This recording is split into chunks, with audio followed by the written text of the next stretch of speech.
Thank you for joining today's meeting provided by the GHAPP MASLD Community Network. Today we're going to be talking about non-invasive testing. And my name is Allison Moser. I am a hepatology nurse practitioner at Rush University Medical Center in Chicago, Illinois. Please make sure you scan this QR code in order to record your attendance for today's meeting. And we're going to start off by discussing a case study. Albert is a 65-year-old male who has elevated liver enzymes as well as has undergone an abdominal ultrasound, which is remarkable for increased echogenicity of the liver, consistent with steatosis. His past medical history includes type 2 diabetes, hypertension, hyperlipidemia, as well as obesity. In terms of social history, he denies any alcohol use since his 20s. You can see here that his labs show normal triglycerides as well as HDL cholesterol, but his hemoglobin A1C is 7.2. Additionally, he's had known elevation of his ALT for 3 years of 1 to 2 times the upper limits of normal. And for this reason, he's undergone a serological workup to rule out other chronic liver diseases, which is unrevealing. Physical exam shows abdominal adiposity with no stigmata of advanced liver disease, and he has a BMI of 29. Given that Albert does have steatosis on imaging, as well as multiple metabolic comorbidities, the most likely diagnosis is metabolic dysfunction-associated steatotic liver disease, or MASLD. About 25% of those who have MASLD will go on to develop MASH, or the more severe form, and then another 25% will develop fibrosis. We now have a variety of non-invasive advanced liver disease assessments that can be used to stage as well as classify fibrosis so that a liver biopsy is often not needed. And this is important because we know that those who have advanced fibrosis or F2 or higher are at increased risk for liver disease progression all the way to cirrhosis, as well as increased risk for major adverse liver outcomes. And these are both in the form of serology as well as imaging. For serologies, we have simple markers like the FIB4, the NAFLD fibrosis score, and APRI score, which utilize lab values that you likely already have on hand. And then there are more complex proprietary formulas like PRO-C3, Enhanced Liver Fibrosis Score, or ELF, FibroSpect, and Fibrometer, and these typically are available as send-out tests.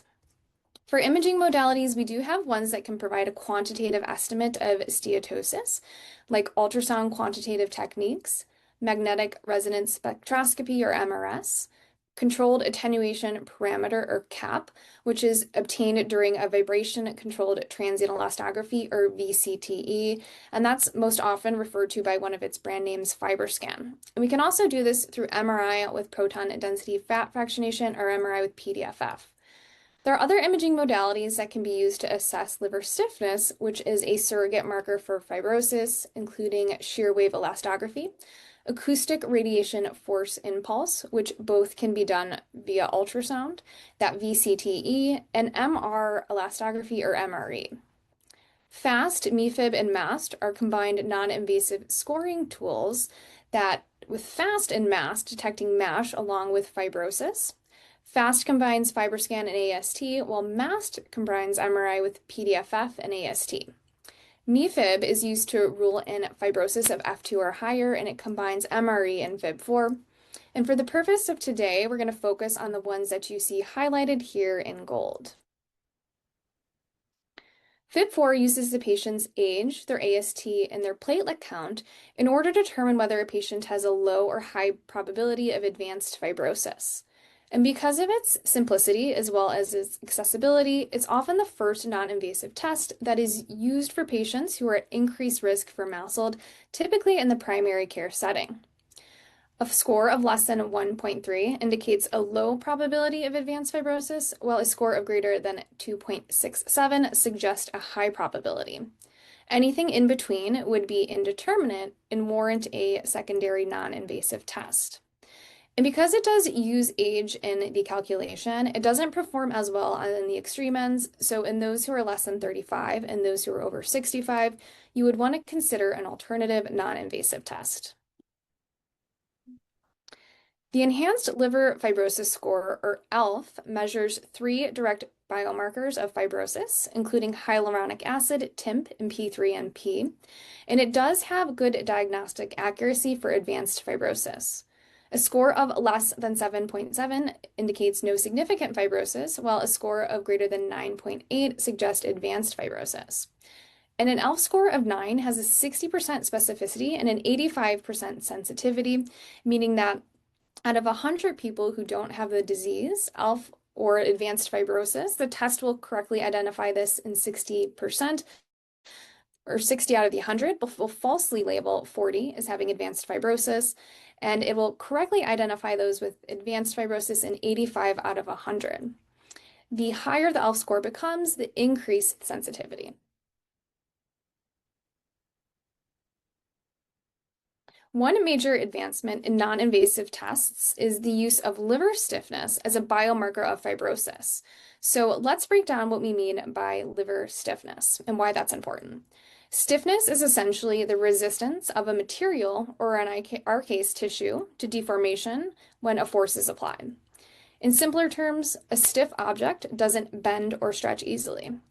In liver imaging, we utilize shear waves, and these are mechanical waves that travel through liver tissue. And shear waves move faster in stiffer tissue. So if the liver is stiff, the waves travel faster. If the liver is soft, they move more slowly. What causes the liver to get stiff? Fibrosis. As fibrosis develops, more scar tissue forms in the liver, making it less flexible and more rigid.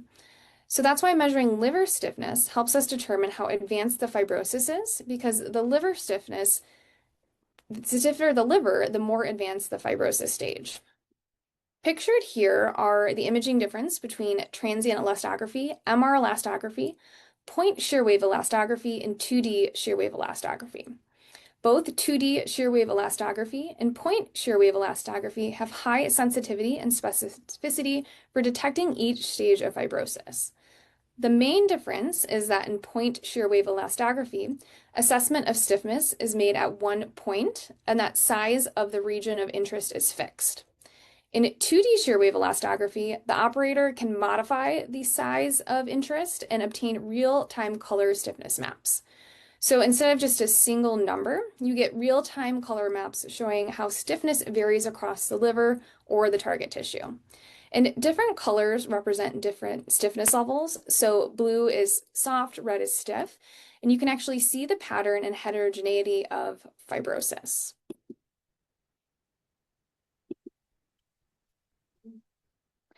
Vibration-controlled transient elastography, or VCTE, which is most commonly referred to as FibroScan, which is one of its brand names, is the most common imaging modality used to stage fibrosis.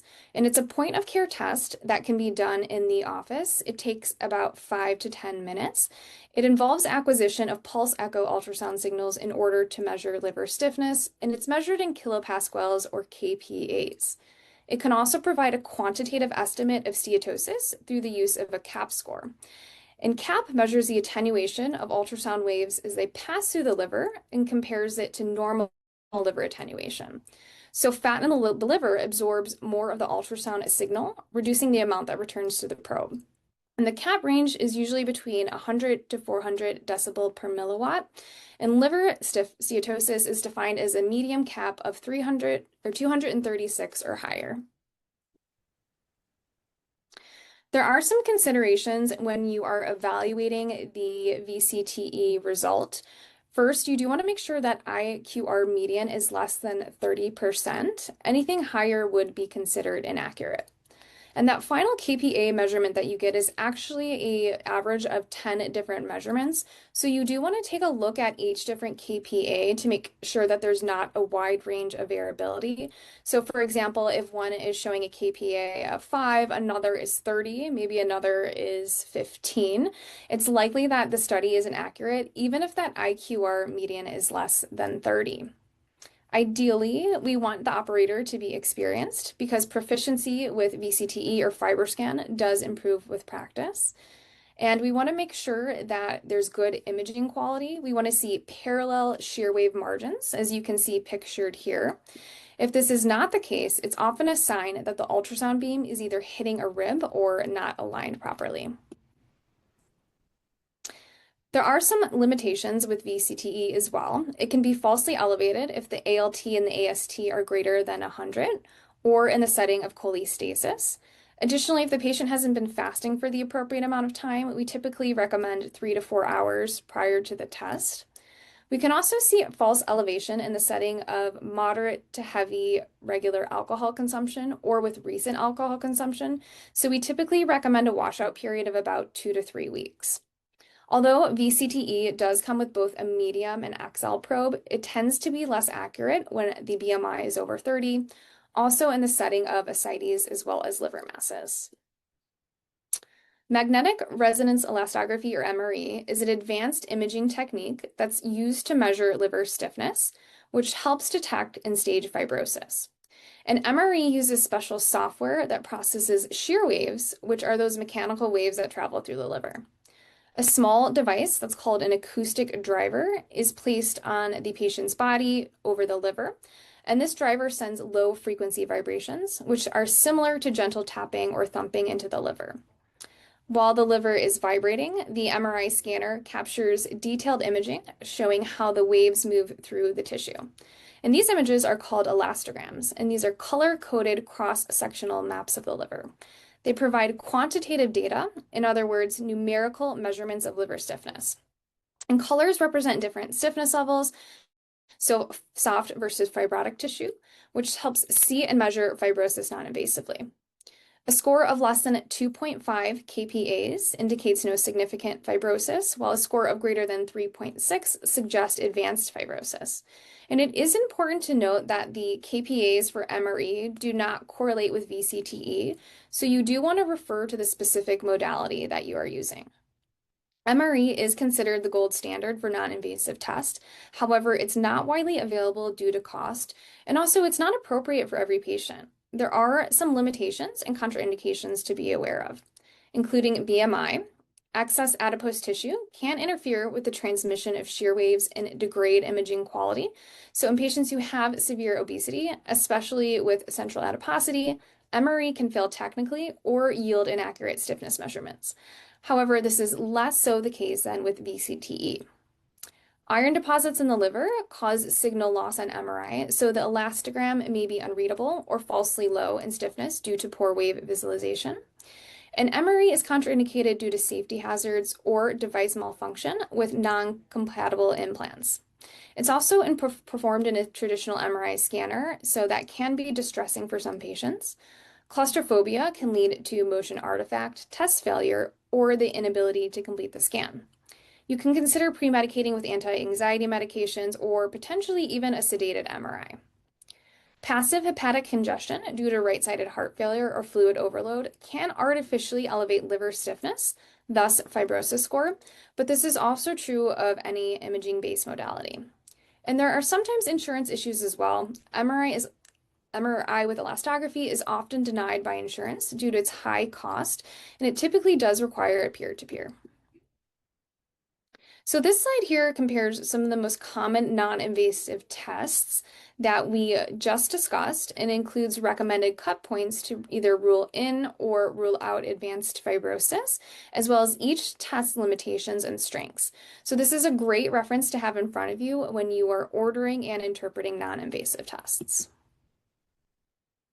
So back to Albert, now that we've diagnosed him with MASLD, we want to assess and stage fibrosis. And we can do that by applying the MASLD AGA clinic pathway flowchart. Certainly, Albert is at increased risk for MASLD. He's got steatosis on imaging, elevated aminotransferases, type 2 diabetes, and 2 or more metabolic risk factors.